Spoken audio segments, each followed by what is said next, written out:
Okay na, sir? Mukha na may, diretso na may. Nay mo so dada ma'am si Ma'am Angeli B. Pagay. Okay, guys.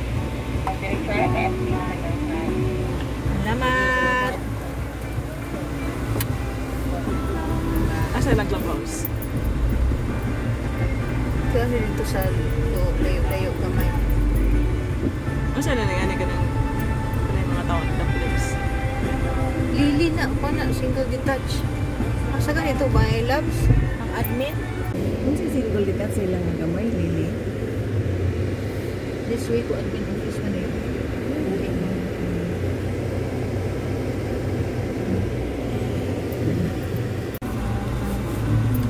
Tara o dito, ang ilang park and playground clubhouse.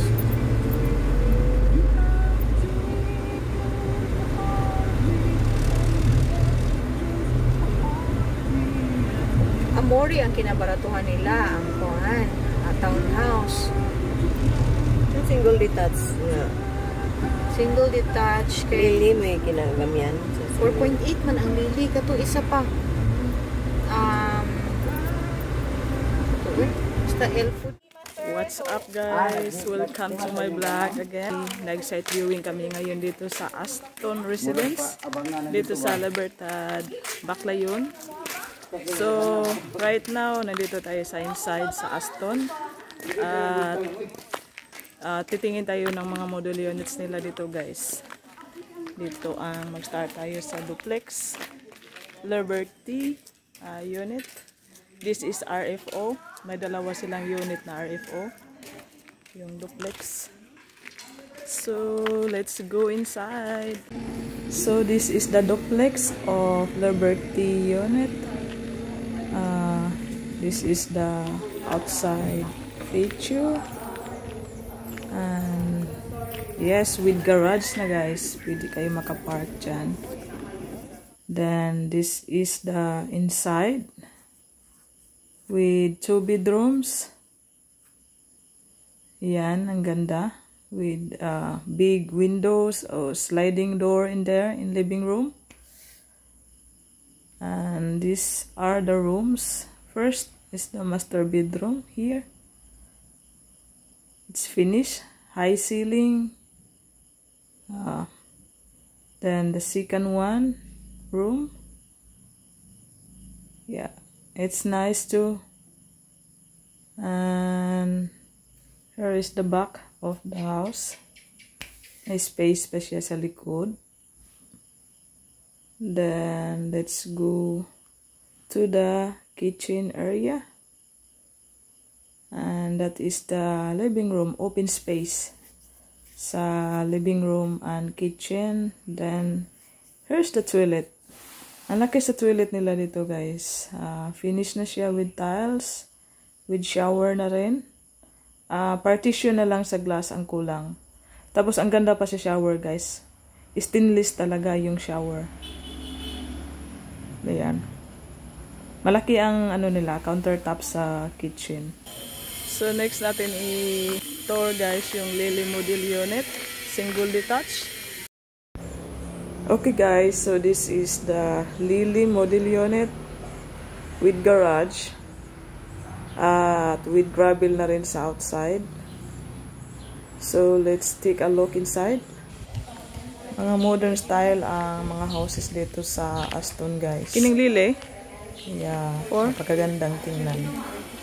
The minimum lot of Lili is 144 square meter. So, malaki siya guys. May space pa sa mga gilid. So, let's go inside. And this is their main door. And living room.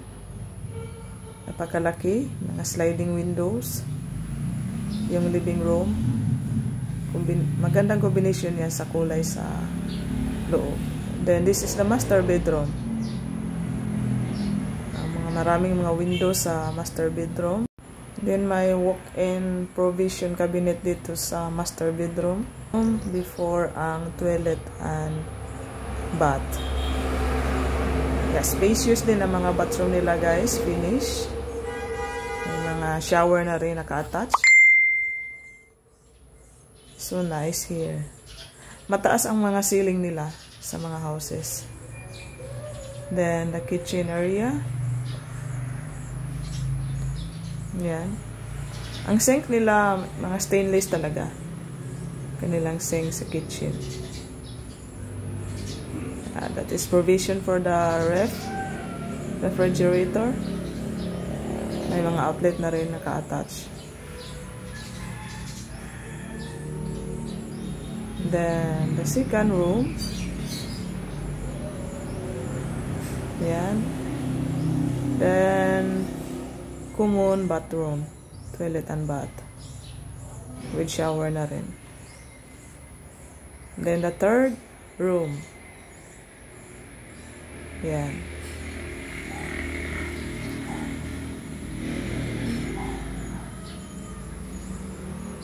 So, napagaganda talaga ang unit na to, guys. Spacious, yeah.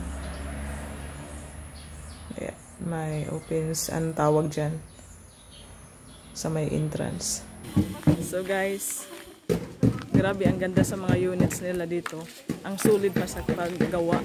Lalo na sa inside, yung mga mahalin talaga ng mga gamit ang ina-apply nila sa loob. Tapos, ang spacious pa.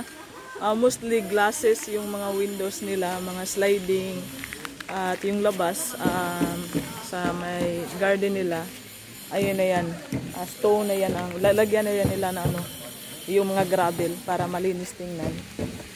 You saw naman sa video ang inside, spacious siya.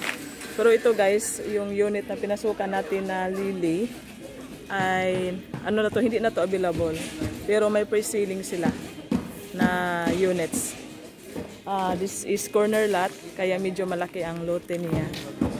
At ano, we're going to Amaya units, row houses, yung parang studio type.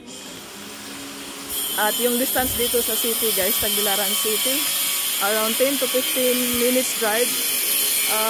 As of now, yung barangay road na dadaanan going to the city, rough road pa siya, kaya medyo takes time mag-drive. Pero pag ma-cemented na yun, in the future, so madali na lang mag-drive papunta sa city. So ito ang surrounding sa Aston. Talagang ang ganda dito, guys. Maganda talaga ang mga units nila. Sulit yung mga units nila. Good quality yung mga houses. So, yan ang sa likod, Amaya row houses.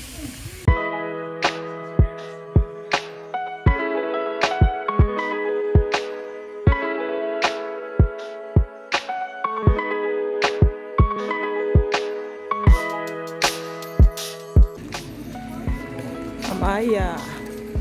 Wow, malaki ang front nila sa entrance. Pwede makapark.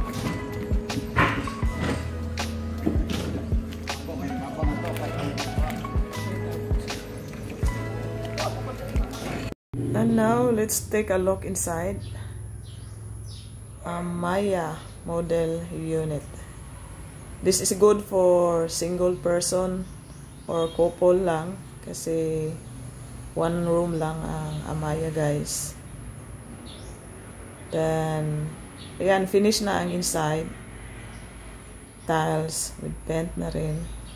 Dito sa likod, dito ang laundry area or mini kitchen, then toilet and bath. Finish na rin siya. So, pag move in mo dito, furniture na lang dadalhin mo. Ayan. May ceiling, may screen na nakalagay. Ayan.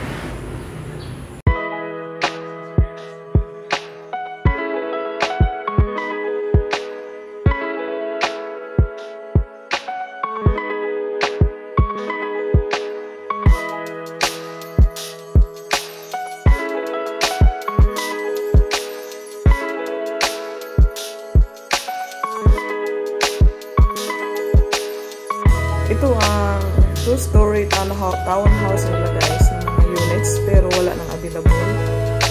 Mga sold out na to. Iwan ko meron pa ba silang i-open na another unit.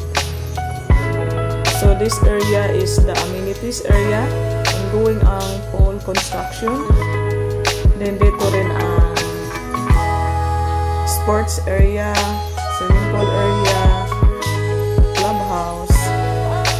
Kung meron kayong mini party na i-held dito inside sa location. So that's it. And don't forget to click subscribe, and comment, and share. Bye!